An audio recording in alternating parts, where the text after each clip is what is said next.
Rachel and welcome back to the channel. Today's video is going to be for amateur and hobbyist photographers who are looking to make passive income by selling stock photography. Specifically, this video is going to cover Shutterstock.com, but most of the tips are applicable to any stock agency.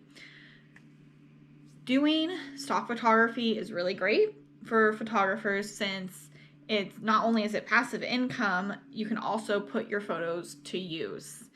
If you're just a hobbyist photographer and aren't taking photos professionally, then you probably have a lot of photos from over the years of just taking photos for fun.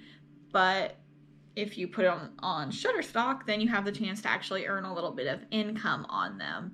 So you can actually put all those photos to use. Every so often, I like to go through all of my old photos from years ago and pick out ones that I think might sell and put them on Shutterstock, and sometimes I'm happily surprised by the results. So continuing on, this video is going to be mostly divided into two parts. First, I'm going to go over the type of photos that work best for stock. And I'm not talking like subject matter like still life versus travel or anything like that, but specific elements within the photo that will help it to sell. And then after that, I'm going to talk about how to upload efficiently and make sure that you are using keywords and SEO in a way that'll help your photos actually make sales. So go ahead and hit that subscribe button and let's get started. So first, what photos should you take for stock photography? Number one, the most important factor is that your photos have commercial value. If there's no commercial value, they're not going to sell. Now, you might be thinking, what is commercial value? Those are the photos that can be sold for ads, marketing, visuals on websites or blogs, in videos, anything like that. For instance, take a magazine, flip through anything that's used for an ad, pretty much any photo in a magazine, okay? It's going to be stock. So think of those kind of photos and how they're selling. You're going to want photos that have copy space on them, so that's just like negative space where possible text can go. That's not always the case, but it is an important thing to keep in mind when you're shooting for stock. Also on Shutterstock, you can list photos as editorial instead of commercial. This video focuses more on commercial, but if you are shooting editorial, then those are more timely based photos, or it's a photo of a property or there are people in the photos and you don't have a model or property release. Commercial photos can be sold to anyone for any reason pretty much, but editorial photos can't, so they don't sell as much. Just keep that in mind. So continuing on to tip number two, that is the technical aspect of your photos. They have to be technically correct. So when you submit a photo on Shutterstock, it goes through a review process. If your photo is out of focus, isn't very sharp, is under or overexposed, is grainy, etc., then it's not going to be accepted. Or if it is accepted, if it slips through the cracks, it's not going to sell. People want photos that are visually stunning, but also visually nice. I mean, they have to be correct, you know? I mean, you don't want an overexposed photo of the sky or whatever. So make sure you know what you're doing when you're shooting the photos, the exposure triangle, if you will. If you don't know what that is, maybe do some research. Maybe you're too much of a beginner to start with stock. But you don't want to just pick up the camera and start taking photos and think that you're going to sell stock, okay? Sometimes I go on the Shutterstock forum and I'll see people complaining that they haven't made any sales. And then you go to their portfolio and it's not good. It's photos of like a ditch or a really close-up photo of a fence post. Like just random photos. They're not going to sell. They don't have that commercial value. They're not visually stunning. So keep that in mind while you take photos. Would you buy this to use as advertisement? If not, probably don't put it on the website. And now tip number 3, don't submit photos into an already overly saturated market.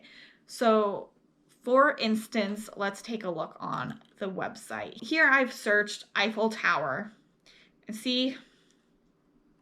So let's say you go to Paris, you're taking photos of the Eiffel Tower. Don't submit them as stock, okay? Just, there's no point.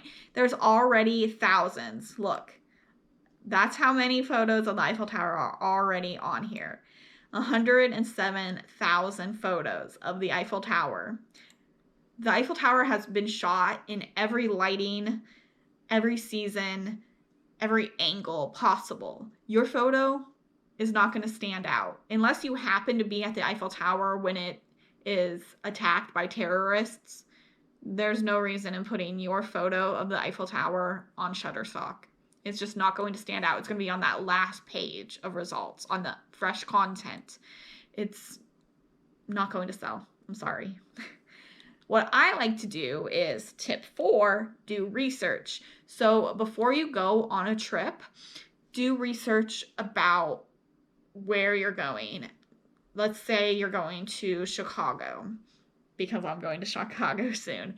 Go ahead and figure out your trip, plan your trip. Maybe you aren't planning it specifically around photography, but wherever you plan on going, search that on Shutterstock. Are there photos on the website? Are there only a few not very good photos? If that fits, go ahead and make a note of that. And when you go there, take photos and actually make it so that there's good stock photos on Shutterstock of that place or whatever. And then your photo is more likely to sell. Let's go back on the computer. Here's another example. So this is the Thorn Crown Chapel in Arkansas. This photo right here, the second one, that's my photo. If you scroll down and look at the other photos here, they're not very good. Most of them are underexposed or are extreme close-ups or are weird angles. So even though this is a really old photo and I did not take it in mind of using it for stock, once I posted it here, it has now become the second result and has sold a few times because really it's one of the best ones on here. So that's just one example of making sure that your photos stand out. If they are unique, original, and cover a subject that isn't covered on Shutterstock, then you're more likely to make sales. Okay, so those are the main tips on how to take a good photo for stock. Now we're going to go ahead and move on to my computer and I'll show you how I upload and submit a photo. I'm going to talk about keywords and SEO and how to use those to make sure your photo comes up in search results and actually sells. So here we go. So after you submit your photo, it's going to come up in a screen like this one. Go ahead and select whichever photo you want to work on. All your photos will be here. I just have the one right now. And over here, oh, well, first, this is the photo we're going to be looking at today. It's just a photo of my horse's eye. Pretty simple. So first, make sure you have photo selected, and then whether it's commercial or editorial. Then I always do the keywords first. You can type your keywords in right here, but that's obviously going to take much longer. Or you can select keywords right here. These are just suggestions based on what the system thinks your photo is of.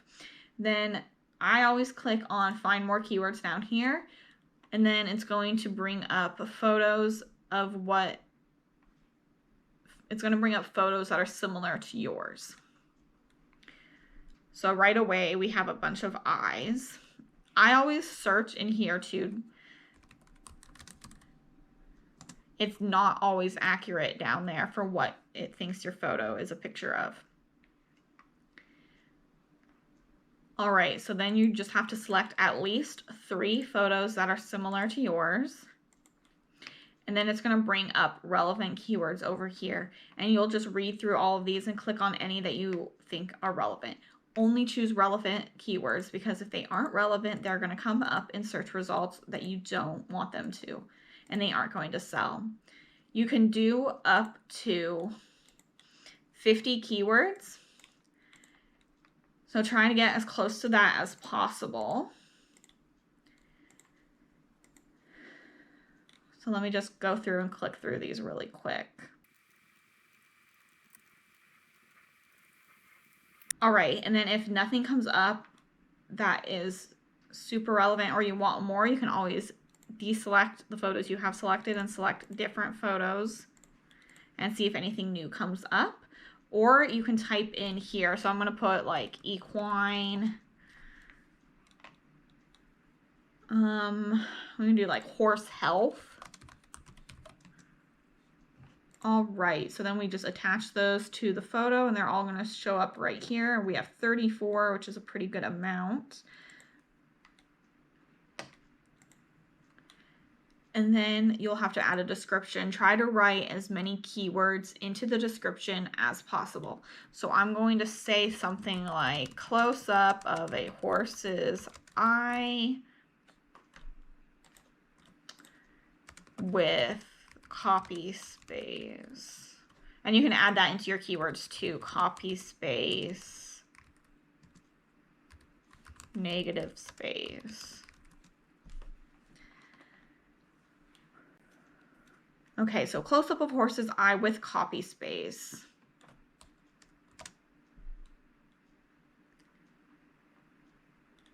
And then go ahead and do the categories. I'm going to do animals, and then I'm going to do nature. Having 2 categories is optional, but always do 2 categories. Even if there isn't anything to choose from, you can always choose miscellaneous. And then location, if location is relevant. Obviously, this photo is not, so I'm not going to put anything. But if it was taken in a specific city or area, you can add that. Then just make sure everything is spelled correctly, that your keywords are good. If you see, I chose keywords like calm, thoughtful, thinking, pensive. Those are emotions that can be associated with the photo. So if you add those in, it might help when people are searching for certain concepts rather than a specific subject matter. And then once everything is okay, you can go ahead and hit submit, and then it'll go into your pending folder. Here at the top, you'll see that pending. Once it is reviewed, it'll go over here. If it's not accepted, it'll tell you why. If it is possible to fix that, you can and resubmit it. Or sometimes if you submitted it as commercial and they want editorial, you can fix that and resubmit it. Sometimes, however, even if you resubmit it, it's not going to get accepted. Sometimes if it's a little bit out of focus, you're pretty much out of luck. But yeah, so in the end, that's pretty much it. Let me know in the comments if this video helped you at all. If you have any more tips on making good stock photos. And hopefully this helps you. Let me know if it does. Let me know if you have any more Shutterstock videos you want to see in the future. I don't know what that could entail, but if you have any ideas, let me know, and I'll be happy to help. All right. Have a nice day. Peace out.